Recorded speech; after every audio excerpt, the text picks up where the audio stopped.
কোরিয়ার রাষ্ট্রীয় টেলিভিশনে সম্প্রতি কিছু ভিডিও ফুটেজ প্রচার করা হয়েছে। দেশের অর্থনৈতিক অগ্রগতির নিদর্শন হিসেবে পর্যটন অঞ্চলের নতুন কয়েকটি হোটেলের উদ্বোধন করেছেন নেতা কিম জং উন। তবে এবারের আয়োজনে বিশেষ আকর্ষণ ছিল তার কিশোরী কন্যা জুয়ের উপস্থিতি।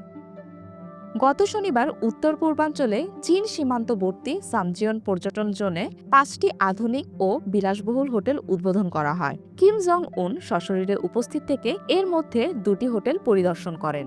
রাষ্ট্রীয় সংবাদ মাধ্যম কেআরটিকে তিনি জানান, এই প্রকল্পগুলো দেশটির ক্রমবর্ধমান মর্যাদা এবং উন্নয়নের এক স্পষ্ট প্রমাণ।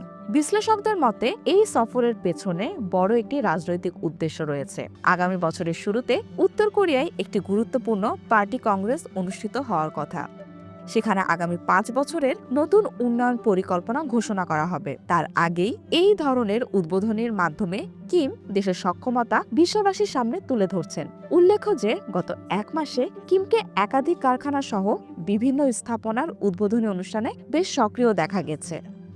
পাশাপাশি তার মেয়ে জুয়ের ক্রমাগত জনসম্মুখে উপস্থিতি অনেককে ভাবিয়ে তুলেছে। অনেক বিশেষজ্ঞ মনে করছেন জুয়েই হতে যাচ্ছেন উত্তর কোরিয়ার পরবর্তী উত্তরসূরি।